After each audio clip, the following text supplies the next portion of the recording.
बिस्मिल्लाहिर्रहमानिर्रहीम। अस्सलाम वालेकुम नादरीन, आप यूट्यूब चैनल देख रहे हैं। मैं इमरान खान हूँ। नादरीन, गुज़िश्ता 4 साढ़े 4 साल में अगर आप एस्टेब्लिशमेंट की सबसे बड़ी गलती निकालें तो वो मिस कैलकुलेशन है।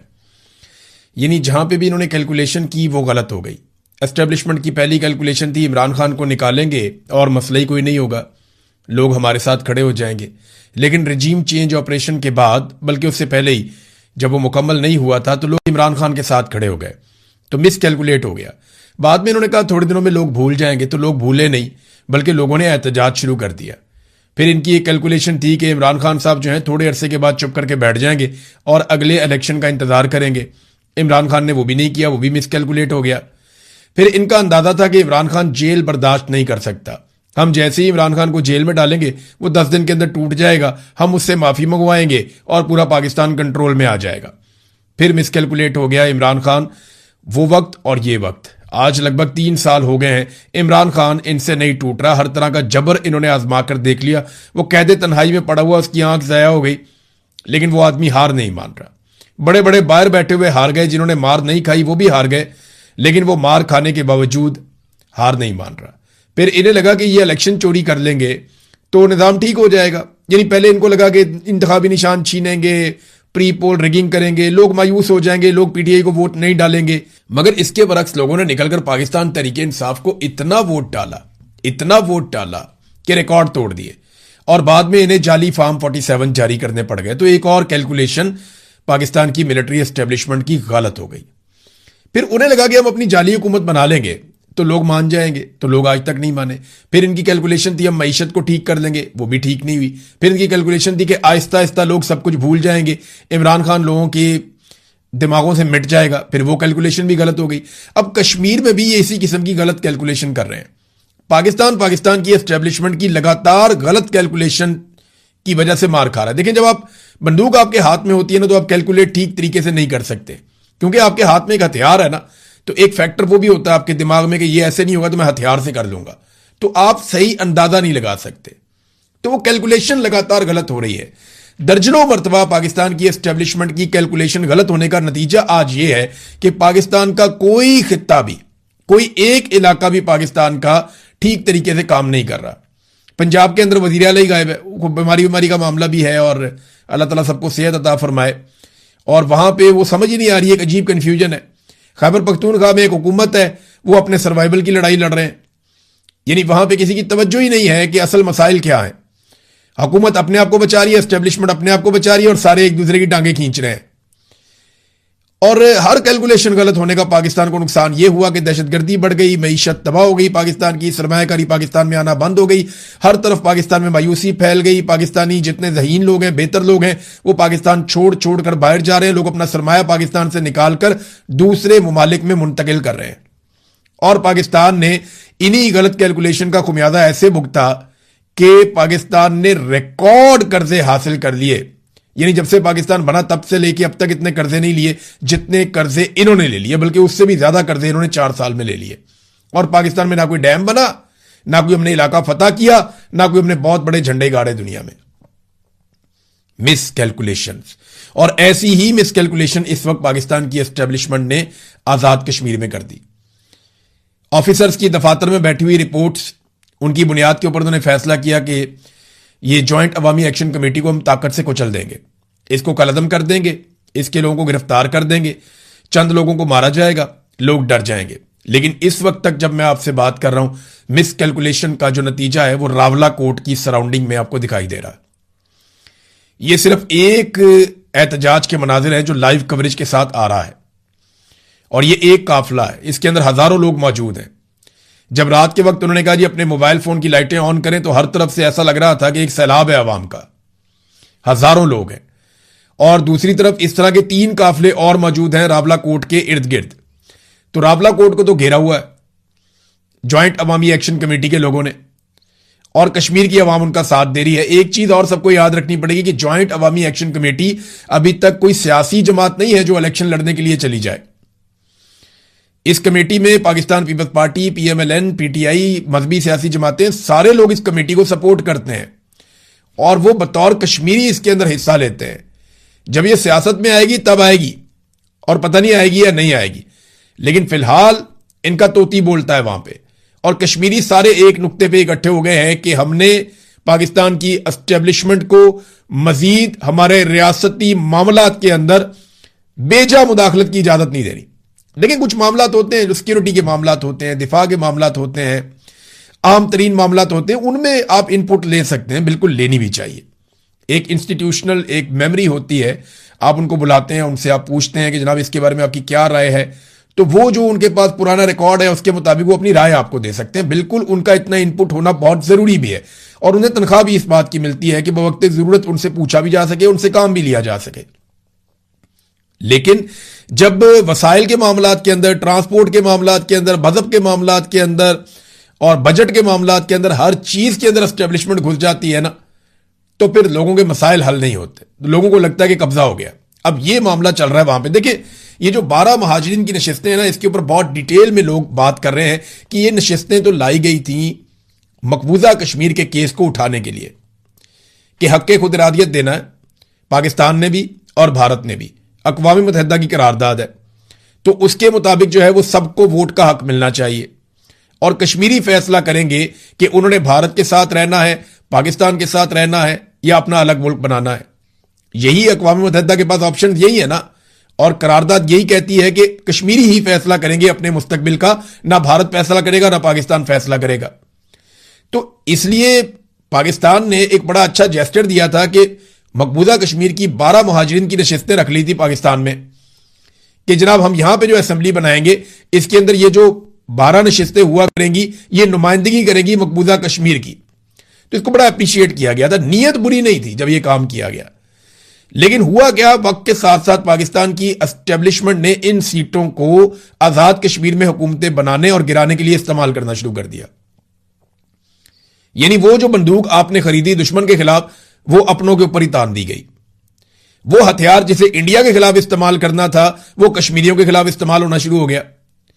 अब ये 12 बंदे बाहर से जीत कर आते, इनमें से 8-9 बंदे जो है वो वजीर बन जाते और आजाद कश्मीर का पूरा निजाम जो है वो एक ऑफिसर बैठ के, एक फौजी ऑफिसर बैठ के वो चला लेता था इन्हीं बंदों के जरिए से। जब दिल किया हुकूमत बना दी, जब दिल किया हुकूमत गिरा दी। तो ये एक बड़ा अलमिया था इन 12 नशिस्तों के साथ। तो लोगों को जब समझ आई, उन्होंने कहा जी ठीक है, इनको हटा दें आप बीच में से, क्योंकि उनके जितने अवामी मुतालबात सामने आए ये नशिस्तें उनके रास्ते में रुकावट बन जाती थी। इन पे बैठे हुए वज़रा रुकावट बन जाते थे। वजह क्या थी? इन्होंने कश्मीरियों से वोट ही नहीं लेना था। ये आजाद कश्मीर के लोगों से वोट नहीं लेते थे, ये तो लाहौर में, पेशावर में, ये इधर रावलपिंडी में, ये यहां से वोट लेकर आते थे ना। तो जब ये वोट यहां से लेकर आते थे तो इन्हें इस बात की कोई परवाह नहीं होती थी कि आजाद कश्मीर के लोग इनके बारे में क्या सोच रहे हैं। तो जो इन्हें हुक्म दिया जाता था ये अपनी वजारत के अंदर वही फैसला कर देते थे, वही नोटिफिकेशन जारी कर देते थे। तो आजाद कश्मीर के लोग सर पकड़ के बैठ जाते थे कि भाई इनको कैसे काबू करें। तो उन्होंने तंग आकर कहा जनाब ये सीटें ही खत्म कर दें, आप हमें नहीं चाहिए। अब इसका एक हल था बड़ा अच्छा, वो ये कि आप इन सीटों को बिल्कुल रखें, सिंबॉलिकली रखें कि जनाब ये सीटें मौजूद रहेंगी, ये असेंबली में आकर बैठेंगे भी, लेकिन हुकूमत बनाने में और हुकूमत गिराने में इनका कभी कोई किरदार नहीं होगा। हां, बैनुल अक़वामी सतह पे जो जम्मू कश्मीर का मुकदमा है या मकबूजा कश्मीर के मामलात हैं उनमें इनको आगे आगे रखा जाए, इसके ऊपर इंटेलेक्चुअल किस्म के लोग लाए जाएं जो बैनुल अक़वामी फोरम्स के ऊपर जाके कश्मीर के मसले को उठाएं। तो ये बड़ा अच्छा जेस्चर हो जाता कि आपका मकसद भी हल हो जाता और कश्मीरियों को उनका हक भी मिल जाता। लेकिन कश्मीरी अब इस हक के लिए जब खड़े हुए तो एस्टेब्लिशमेंट को लगा कि उनकी बालादस्ती चैलेंज हो गई और फिर उसके बाद रावलाकोट में जो कुछ हुआ वो आपने देखा। कोई ये अंदाजा नहीं कर रहा था कि इतनी बड़ी तादाद में लोग इकट्ठे होंगे। अब लोग बहुत बड़ी तादाद में मौजूद हैं, हर काफिले के साथ हजारों लोग हैं। सरकारी रिपोर्ट के मुताबिक इनकी तादाद 25,000 से ज्यादा बताई जा रही है। सरकारी रिपोर्ट जो है ना वो तादाद कम करके बताती है हमेशा, ये हम सब जानते हैं। तो अगर सरकारी रिपोर्ट 25,000 बता रही है तो फिर आप अंदाजा लगा लें कि असल में यह तादाद कितनी बड़ी होगी।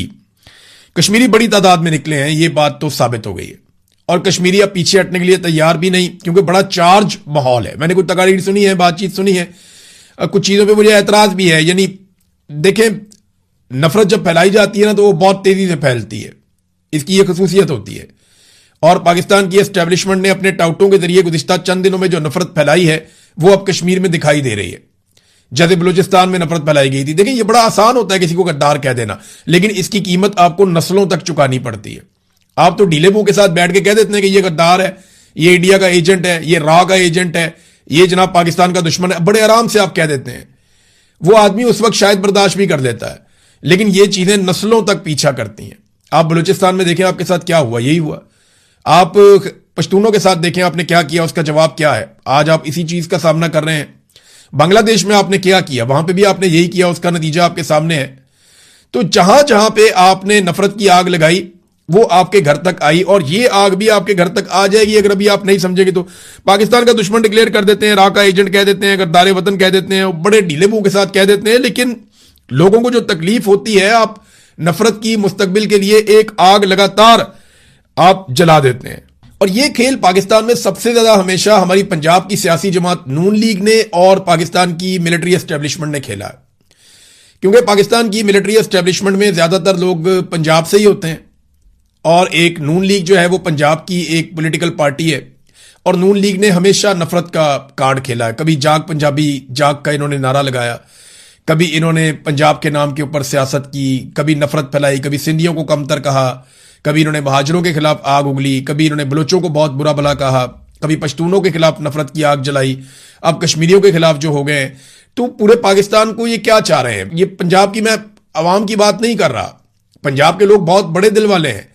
ये तमाम कौमियतें पंजाब में बड़े पैमाने पर आकर रहती हैं, और बिल्कुल ऐसे रहते हैं बीच में घुल मिल कर, कोई पूछता भी नहीं है। लेकिन इस पॉलिटिकल पार्टी ने नफरत की एक आग हमेशा लगाई है, पीएमएल-एन ने, और अब कश्मीरियों को उसी आग में जलाने की कोशिश की जा रही है। एक तरफ पाकिस्तान पीपल्स पार्टी को नाज़रीन आगे किया हुआ, लेकिन हां एक चीज मैं आपको पहले बताऊं कि अब पीपल्स पार्टी जो है ना, उसने कैटेगोरिकली कह दिया है कि अगर तो इलेक्शन आपने करवाने हैं जुलाई में, तो फिर आप ये ऑपरेशन वाला ड्रामा बंद करें। अगर आपने इन लोगों को मारा तो हम इलेक्शन लड़ने के लिए आजाद कश्मीर में दाखिल भी नहीं हो सकेंगे, अपने हलकों में जाना अजाब हो जाएगा, क्योंकि ये हर इलाके से लोग निकल कर आए हुए हैं। बल्कि फैसल राठौड़ ने तो गालिबन ये पैगाम भी मेरे एक सोर्स के मुताबिक ही पहुंचा दिया बिलावल वगैरह को कि मैं तो अपने हलके में भी नहीं जा पाऊंगा, जो सूरत हाल इस वक्त पैदा कर दी गई है, और वो वैसे भी इस्लामाबाद में बैठे हैं।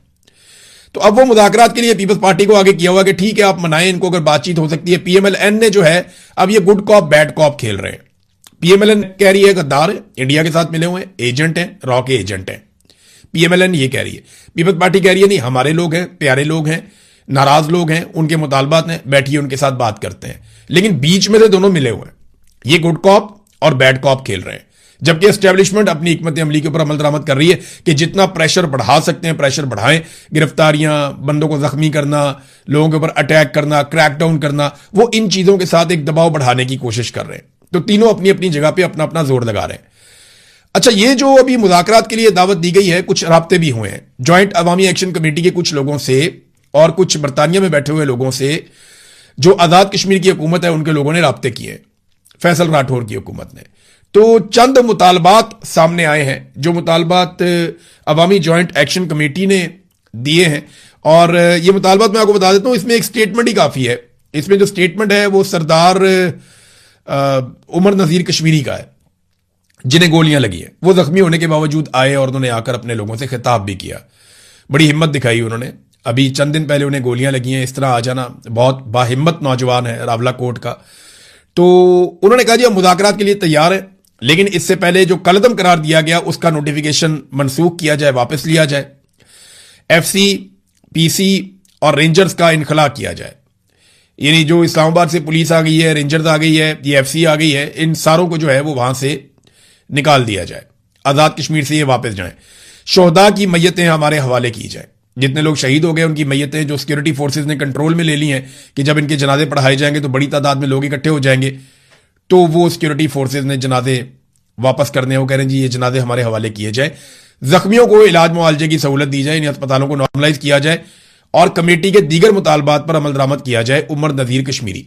अब जो एक मैकेनिज्म बन रहा है वो ये बन रहा है कि कश्मीरी बैठेंगे एहतजाज पे, जबकि मुज़ाकरात शुरू हो जाएंगे, और उन मुज़ाकरात में कुछ हद तक बातचीत हो भी रही है। और मुज़ाकरात में सबसे पहली चीजें जो मुज़ाकरात को शुरू करने के लिए जो पहली शराइत है कि हम बैठते हैं, ठीक है, सबसे पहले आप यहां से सिक्योरिटी फोर्सेस को हटाएं, नंबर 1। नंबर 2, लाशें वापस करें। नंबर 3, ऑपरेशन फौरी तौर पे बंद करें, और ये जो कलदम करार दिया गया ज्वाइंट अवामी एक्शन कमेटी को, ये मामला वापस लें और मुकदमात भी खत्म करें, चीजों को नॉर्मलाइज करें, हम बैठ के आपसे बात करते हैं। तो ये चीजें तो हुकूमत को पहले करनी पड़ेंगी अगर तो वो बैठकर बात करना चाहते हैं। अब बैठकर बातचीत सिर्फ इस सूरत में होगी कि कश्मीरी अपना दबाव बरकरार रखें, क्योंकि जब तक ये बैठकर बातचीत होती रहेगी कश्मीरियों को सड़क पे बैठना पड़ेगा। और सड़क पे बैठना मुश्किल तो होता है, लेकिन यहां कश्मीर में इतना मुश्किल इसलिए दिखाई नहीं दे रहा क्योंकि जो कश्मीरी अवाम है वो सारे के सारे सपोर्ट कर रहे हैं अवामी एक्शन कमेटी को, और लोग अपने घरों से खाने पका कर ले आते हैं, अपने घरों से फैसिलिटेट करते हैं, इन लोगों को मेहमान के तौर पे ले जाते हैं। ना वॉशरूम का ज्यादा कोई मसला हो रहा है, ना खाने पीने का ज्यादा मसला हो रहा है। देखिए इश्यूज होते हैं जब अपने घर से, अपने इलाके से आप दूर जाते हैं, बाहर जाते हैं, तो आप रूटीन के मुताबिक अपनी तमाम चीजें नहीं कर सकते। लेकिन इसके बावजूद मकामी अफराद जहां जहां पे ये लोग जा रहे हैं, गुजर रहे हैं, वो इनको फैसिलिटेट कर रहे हैं, वो इनको खाने पीने की चीजें दे रहे हैं, इनके खाने पीने का, इनके रहने का, इनके वॉशरूम का, इन चीजों का ख्याल रखा जा रहा है। इसके बगैर तो ये सर्वाइव ही नहीं कर सकते। तो अगर ये लोग अगले चंद दिनों तक सड़कों पर बैठने के लिए तैयार रहे और ये बैठे रहे और उनकी तादाद ऐसे ही बढ़ती रही जैसे अभी बढ़ रही है, तो फिर मुज़ाकरात के अलावा और कोई रास्ता नहीं होगा और पीपल्स पार्टी को गुड कॉप के तौर पे फिलहाल आगे किया गया है। अब एक खबर यह भी आ रही है कि इलेक्शन मुलतवी कर दिया जाएगा, यानी अगर मुज़ाकरात नहीं होते, कोई कामयाबी नहीं मिलती और हार्ड स्टेट यही काम इसी तरीके से करती है कि हमने हार्ड स्टेट ही रखनी है, हमने जैसे मुरीदके में घेर के लोगों को मार दिया था, जैसे डी चौक में लोगों को घेर के मार दिया था, जैसे खामनाई की शहादत के बाद पाकिस्तान में एहतजाज हुआ और 30 के करीब लोग वहां शहीद हो गए थे, तो इसी तरीके से बहुत मुमकिन है कि यहां पे भी एक बड़ा क्रैकडाउन मजीद कर दिया जाए, लोगों को कुचला जाए ताकत से, तो उस सूरत में फिर इलेक्शन मुलतवी कर दिए जाएंगे। ये डिमांड पाकिस्तान पीपल्स पार्टी ने की है और वहां पे फड्डा इस बात पे पड़ा हुआ है कि आपने जो एडमिनिस्ट्रेटर लगाना है ना, वो पीपल्स पार्टी का लगाना है बंदा। यानी अगर आप इमरजेंसी लगाते हैं या आप इलेक्शन मुलतवी करते हैं तो आपने पीपल्स पार्टी का बंदा जो है वो कंसिडर करना है, हमारा बंदा लगना चाहिए। आजाद कश्मीर के अंदर पीएमएलएन का बंदा नहीं लगना चाहिए। अब इस किस्म की चीजें भी अंदर खाते डिस्कस हो रही हैं। बहरहाल ये मुज़ाकरा चल रहे हैं। वजीर आज़म शहबाज शरीफ और सदर जरदारी वो इन चीजों से बिल्कुल ही इररेलेवेंट है। यानी जो बड़े बड़े ममालिक हैं या इनके जो बैरूनी आका हैं वो एक छींक भी मारें तो ये फौरी तौर पे में सदके वारी हो जाते हैं। ये फौरी तौर पे वहां स्टेटमेंट जारी करना शुरू कर देते हैं, फौरी तौर पे उनके जूते पॉलिश करना शुरू कर देते हैं।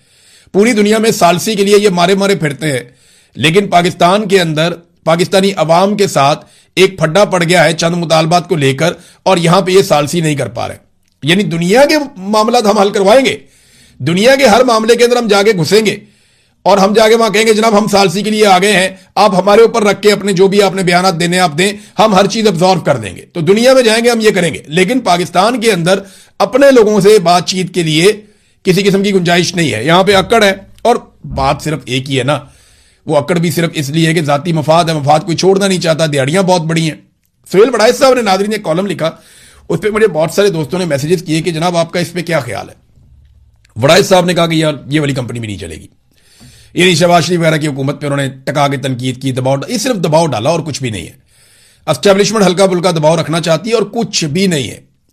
कहीं नहीं जा रही है हुकूमत। आसिम मुनीर साहब की इंश्योरेंस पॉलिसी है शहबाज शरीफ की हुकूमत। ये बात आप लोग सब अपने ज़हन में रखें, क्योंकि अभी उन्होंने गिलगित बल्तिस्तान में पूरा धांधला करवा के पीपल्स पार्टी और पीएमएलएन को हुकूमत बनाकर दी है। अभी कश्मीर के अंदर ये 12 नशिस्तों का मामला क्या है कि पीपल्स पार्टी और पीएमएलएन को दोबारा यहां पे हुकूमत बनाकर देनी है। ज़िमनी इंतखाबात जो हैं वो सारे के सारे पीएमएलएन को जितवाए जा रहे हैं, पीपल्स पार्टी को जितवाए जा रहे हैं। तो क्या ये हुकूमत खत्म करके इलेक्शन की तरफ जाएंगे? सवाल ही पैदा नहीं होता कि ये हुकूमत खत्म करके इलेक्शन की तरफ जाएंगे। अगर इस हुकूमत को लिंगर ऑन करना पड़ा तो ये लिंगर ऑन भी कर जाएंगे। आसिम मुनीर साहब की इंश्योरेंस पॉलिसी है इस हुकूमत में। सुहेल वड़ाइच साहब का कॉलम सिर्फ एक मासूमियत है जो इन्हें कहानी सुनाई गई, इन्होंने आगे से उसको अपने अल्फाज का लिबादा उड़ा के कौम के सामने रख दिया। कहीं नहीं जा रही है हुकूमत, ये एक दूसरे की इंश्योरेंस पॉलिसी है, इन्होंने एक दूसरे के साथ ही चलना है। आसिम मुनीर साहब ने इन सारों को बचाना है और इन सारों ने आसिम मुनीर साहब को बचाना है और इन्होंने मिलकर इमरान खान साहब को जेल के अंदर बंद रखना है और इनके पास रास्ता ही कोई नहीं है। नाज़रीन, एफसी के एहलकारों के ऊपर पेशावर में अटैक हुआ और एक इंतहाई अफसोसनाक वाकया हुआ जिसमें 6 एफसी के एहलकार पेशावर में एक चेक पॉइंट के ऊपर शहीद कर दिए गए और 8 एफसी के एहलकार जो है वो यरगमाल बनाकर दहशतगर्द अपने साथ ले गए। अब उनको छुड़वाने के लिए अभी तक कोई कार्रवाई नहीं हुई। यानी लगभग 24 घंटे होने वाले हैं जब आप ये वीडियो सुन रहे हैं, मैं रिकॉर्ड कर रहा हूं। एफसी के एहलकारों को छुड़ाने के लिए, बल्कि इससे ज्यादा टाइम हो गया, उनको छुड़ाने के लिए अभी तक कोई कार्रवाई नहीं हुई। वो कहां है? पाकिस्तान में। उन्होंने कहां से अगवा किया? पेशावर से किया। क्या वो अफगानिस्तान जा सकते हैं? नहीं, वो तो सारा बॉर्डर सील है, वो तो बंद है।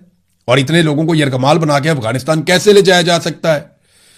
तो ये बड़ा सवाल पैदा होता है कि पाकिस्तान की सरजमीन के अंदर पाकिस्तान की अपनी सिक्योरिटी फोर्सेस बेयारो मददगार छोड़ दी जाती हैं। इससे पहले भी इस तरह के वाकयात हुए तो अपने लोगों को ऐसा लगा कि डिसोन कर दिया गया।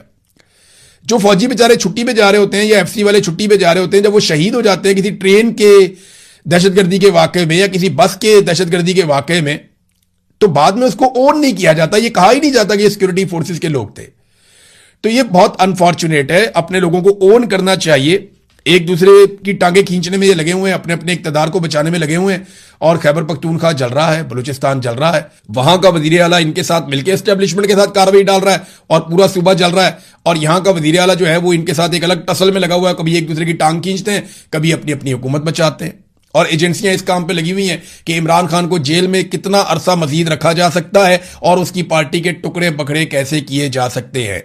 यानी एस्टेब्लिशमेंट ने ना इस मरतबा एक पॉलिटिकल पार्टी का, वैसे तो हमेशा से ही पॉलिटिकल पार्टी का रोल प्ले किया है, और एक ऐसी पॉलिटिकल पार्टी जिसमें इक्तदार की बहुत भूख है, बहुत ख्वाहिश है, और वो इक्तदार से बाहर अपने आप को नहीं रख सकते। वो अपनी कठपुतलियों के जरिए से हमेशा इक्तदार में रहते हैं और मुनाफा कमाते हैं। तो आज भी वो यही कर रहे हैं। अब तक के लिए इतने, अपना ख्याल रखिएगा, अपने चैनल का भी। अल्लाह हाफिज़।